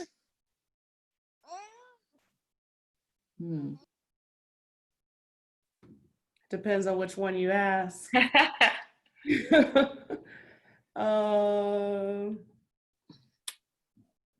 Probably, I don't know, P would have to help me. Motherly, I guess. I got a bunch of mama rules. Mm-hmm. So I think it's motherly, but I do have a little bit of a diva status too, so it could go either way. I have a small clothing shoe problem.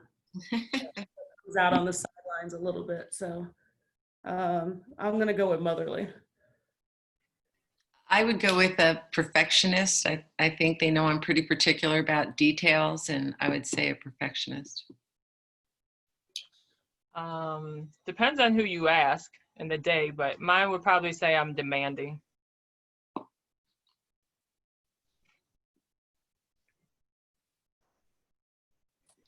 I have a question.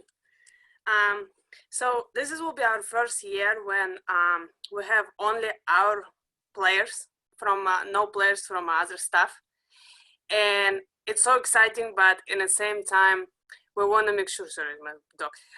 We want to make sure like they all not just buy in the culture, you know, because we have a pretty big freshman class coming as well.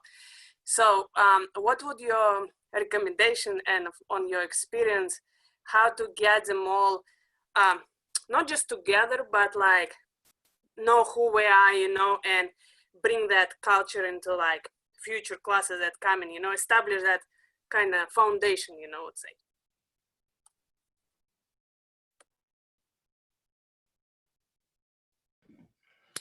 I mean, I would just say if, does everybody on your roster that you recruited know the culture of your program? You know, that is something that we just really needed to focus on. Could they outline what you expect of them? Can they outline, like we literally did an exercise of what does distinct defense look like? What does distinct offense look like? What does distinct transition look like? I think that's what I've learned is, you know, we always did, you know, what probably everybody does at the beginning of the year, we're going to have a word, we're going to have a saying, we're going to like drill it, we're going to put it on some t-shirts. And then by practice 5, we didn't say it again. We didn't do it again. Like it was just on some t-shirts. So I would just say that how you build that culture is just the common belief, but they also know that whatever the expectation is of the coaching staff, those core values, you know, what does winning look like to you? What does, but giving them some ownership as well. You know, what do you guys want to do here? You know, I feel like that's something, I don't want to say I was a dictator in my early years, but I didn't want their input. I was like, I'm just going to tell you what to do and you just do it, you know? But then when I felt like, I was like, you know, you don't have to have your hands on everything. I can care less what color shoes you wear. Hey, which press do you guys feel like is good? Which one can we get the stop in? Like, I do think once they understand what you want out of them and then you give them some ownership, I think that allows it to kind of go back and forth with what you want. I agree. I think I started I was more in the dictatorship mode when I first started, but when you're building, you feel like you don't have that choice. You're setting the foundation. And then as we grew, the players, again, it became player-led and they understood this is how we do things here. But I will say that you have to do it and it's something that you have to care about and you have to do it every day if it's truly going to be your culture. Culture is a big word now. The last few years, everyone's talking about culture. It's something that it starts with the head coach, it starts with the staff, it starts with your philosophy, but if you really want to build it, you have to if there are certain things that are no discussion, there are certain things like you can ask, certain things there are no discussion about. And if you say, it's like being a parent, if you say there's no discussion on this, there's no discussion, and this is how we do things. And then if there are things that there can be discussion, you know, you can give them options and give them ownership and they like that. But I do think it's something that if you don't work at, it's like, you know, a plant. If you don't flower it every day and water it every day, it's not going to grow. You're going to really have to be disciplined with it, especially in the early years. Because if you do it early on with this new group, it'll take off and you'll be able to then kind of sit back a little bit more. But you definitely have to be aware of your culture. And I was going to add to that, they're going to care about what you care about and what you drill into them. You know, so as we talk about like characteristics or core values, or even like Jackie mentioned, having maybe a word that you start the year off with, if it's something you want them to know and something you want them to do, you got to drill it every day. I mean, you got to talk about it every day. It can't be like at the beginning of the season and not at the middle and not at the end. And it almost has to be redundant, I guess, until it drives them crazy, so that it's like innate to them what it is that what you want them to do, whether it's a characteristic, whether it's rebounding, whether it's defense, whatever is important to you becomes important to them if you are consistent with drilling it into them and consistent with activities that are kind of doing those things or activities that are leading to those things. That's one thing that I found for sure. Thank you. We got a time for maybe a couple more questions if anyone has any.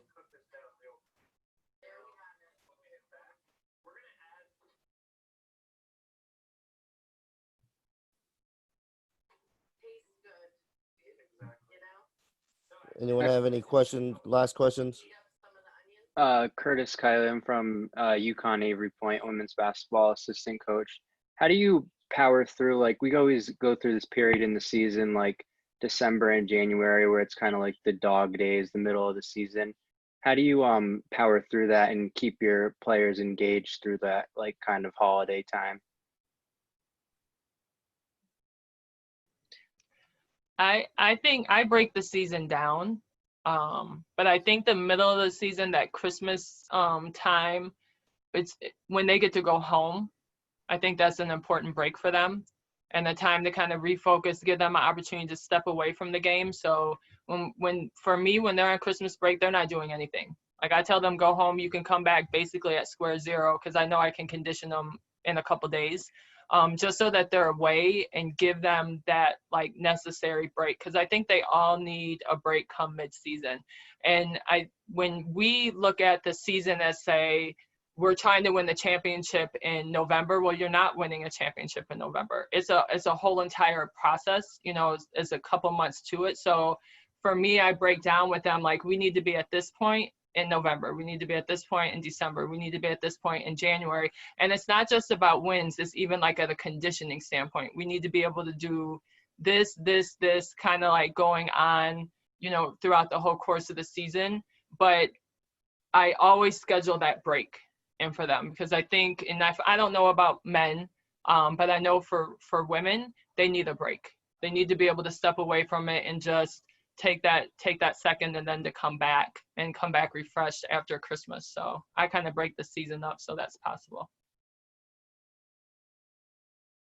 I think this year is going to be really interesting, because right now, obviously, we don't know what it's going to be like, what it's going to look like. So there's going to be some challenges there. But I think breaks are good. I think you can also do stuff, little outings, fun things, do some fun stuff at practice at the end to lighten it up a little bit, understanding when it's probably going to happen for your freshmen. So like this year, it's probably going to happen to maybe all 5 of them or 6 of them at the same time. I don't know. But just being aware of it and kind of understanding and reading your team in that way, I think can help. The breaks help. Sometimes, we'll give, a lot of times during the season, they'll get 2 days off in a row, which can be really helpful just for their mind. So that's just, different things that you can do.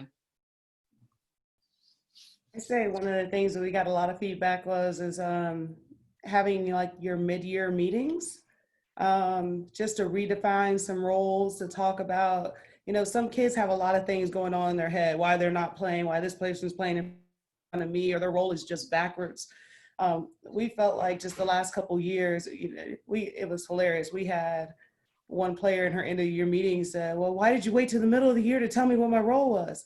We didn't. We told you at the beginning. We just had to tell you again. Like, I don't know if you forgot it, but like the mid-year meeting, like right around Christmas, was like just mind-blowing to her. Well, that's all you had to tell me to do. And we're like, that's what we've been telling you to do the whole entire time. But it almost was like a reset button for her. So sometimes just redefining the role, just having that one-on-one conversation. This is what we expect out of you. This is what we see. This is what we see your role is. And let's just accept this role. You can improve on it in the postseason, and just giving them that little shot of a little energy going into the second half of the season. Maybe having some different goals as you head into conference play than what you had in preseason. I feel like you always, like we tell our point guards, when you give a post player a really good pass and they fumble it, you have to be like, my bad. There's times where I'm just like, as a coach, I messed up here, knowing darn well it was them. And I didn't do that. I didn't tell you to do that play. You ran it wrong. But you know what? I made some mistakes here. And then they feel like they have a little bit more ownership and see a little vulnerability. But I just think redefining your roles and just kind of just telling them where you see how the season's going to progress, and like a clean slate almost is always a good thing at that mid-year point. Because you're right, where our teams do the same thing. Once we're rolling, and then it's one of two things. We're either rolling and then we just completely drop off around beginning of February, or we just take off. And I think you just got to have a pulse on which team you have. Thank you. Hi, Mandy Carver, Associate Head Women's Basketball Coach at Fresno State. Could you guys talk about how you kind of go through the recruiting process and maybe, do you recruit culture kids? Do you recruit, because we have a roster of 15, you can't promise everyone that they're going to be all conference, all American, play all the minutes. And how do you approach that kind of during the recruiting process? Because if you don't, and then they come, they're mad or sad, or you have mom and dad on the phone, or club coach or high school coach or grandma or uncle. Someone's not happy because the transparency maybe wasn't there. They may not be happy even if the transparency was there at the beginning anyway. They may just not be happy. I don't think we don't promise anybody any playing time. Whether you're Paige Beckers, Maya Moore, we keep it standard across every. Now, do we know they're going to play? Obviously, yes, but that's not what we say. And we don't. I mean, there are kids that realistically, that unless we screw it up, there's a good chance that they're going to be really good and have a chance to be an All-American. And then there are other kids that are probably good enough to be a conference player. I think being honest is your best bet. If they're not going to want to hear it, then you're not going to get them. And it wasn't meant to happen. If they trust you, and that's the big thing, it's relationship driven. They have to trust you, trust what you see and trust what you've done and what you think you can do with them. But I definitely think it has to be an honest relationship and honest conversation while you're going through it. And then it may be lessened. It's not going to take any sting away if those things don't happen. It's not a guarantee. There's no guarantee. Things can happen between now and at the end with kids' careers. But, Gino always says this, and I love this. He says, there are 3 things that can mess up recruiting. He said, I don't know if he starts with me, but it's like me, meaning the coach, if I don't give you the opportunity and I don't work with you to reach your goals. You, talking to the player, if you don't go to class, do what you're supposed to do in school, and then do what you need to do with basketball, work hard, listen, that. And then he says to the parents, and you, if you try to coach them instead of be their parent. And so very open, very honest. He might start, I don't think he starts with the parents. I can't remember now who he starts with, but he gets to the parents, and really the parent, the other people are the kids in, the people in their ears that probably pose the bigger issue. Kids know, kids are at practice. Kids that don't like their roles, if they want to talk to you about the role, they say, I don't know what my role is. It generally means they don't like the role that they have.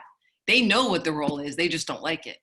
So trying to, deal with all that. And usually that's coming either from someone else in the ear, whether it's a parent or coach or whatever. But definitely I'd say be honest on the front end. The kids you're supposed to get will buy into that and buy into you. And those are the ones you'll have the most success with. Yes, 100% recruit culture kids. It took me all the way to year 7 to realize that, my most talented teams on the basketball court were not my most successful ones. The kids the culture that played hard for you, that bought into everything that you were telling them to do, but may not have been as talented, but they worked harder than those super talented kids. Those are the kids that won you games. Going with Chris's point, I tell our parents, when you come watch a week of practice, you can talk to me about playing time. Haven't had one single one come to a week of practice, so I don't hear a lot of playing time conversation. I have eased it up a little bit. I said you get one conversation in 4 years. Some of y'all want to use it up the freshman year. You might want to wait to the junior year. But usually I tell them, if you come watch a week of practice, we can talk about as much playing time as you want. And that hasn't happened yet. And then finally, I have, every recruiting spiel, my staff can repeat it like it's, it is our recruiting Bible. The only thing I promise you is the opportunity to play. And I tell my staff they have one job. Their job is to recruit a class that's better than the class before. And I tell our players, your job is to not let the next class catch you. Every year somebody gets caught. And so that's not our fault. We gave you the opportunity to be better, but they're going to come in stronger than you came in. So, that's the staff's responsibility. But if you don't do what you're supposed to do, you don't buy into that role, you don't become a better player, that freshman's coming in and they're going to start and they're going to play and they're going to earn that time. And you can't look at me. I told you it was coming. So just promise them the opportunity. I don't guarantee anything to kids anymore. And unfortunately, Mandy, it's going to get worse because that one-time transfer rule is coming and these kids are going to be rolling, every time, somebody says no or, that was a bad shot. Well, I'm going to go over here and do it instead and realize it's not so much greener on that side either. So it's unfortunately, I don't think it's getting better, but we're all dealing with that. That's okay. I'll take them. We still have eligibility when they leave y'all. We have eligibility till they're like 24. So I'll take them. Okay, Chris, you send them to me. And then they can go to you and then they can come to me. They'll still be able to play. And I was just going to say, what's different for me is I have to recruit culture players because I've got to, the way the scholarships work in NAIA is I want to spend my money on the more talented players. So I've got to have some players that are going to buy in knowing that they might not ever play, not just freshman year, like ever. Like they might just practice and kind of be a manager, practice player. So what I found interesting this year is I spent as much time recruiting those kids as I do the kids that are going to play. Like I'm doing the same thing. And I didn't think it would be like that, but I kind of have to because it's just as important for me to get the lower money end kids so that I can get the higher money end kids. So players, I shouldn't say kids.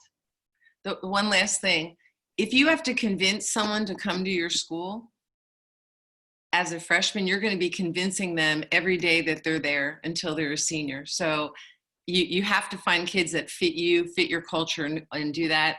And then whether they're the best player or a little bit below, you're still going to be in a much better place. But if you have to convince them to come to your school, you'll convince them until the day they leave. And even then they won't be happy.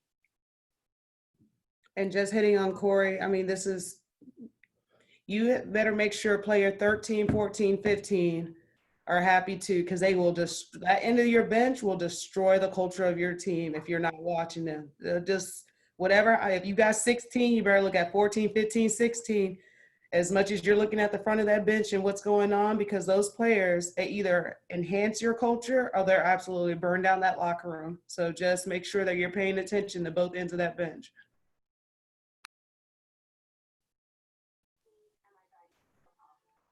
We got time for one more question, and then I want to be respectful of their time. It's not a question, it's just a comment. I think I just want to tell you all how thankful I think I am in this time. I've learned so much, and I've been on a lot of calls with Corey too. I think you guys don't realize the impact that you're really making and how much you're helping all of us. So I just want to say thank you very much, and keep doing it even if it's late at night. Yeah, thank you. That was for me.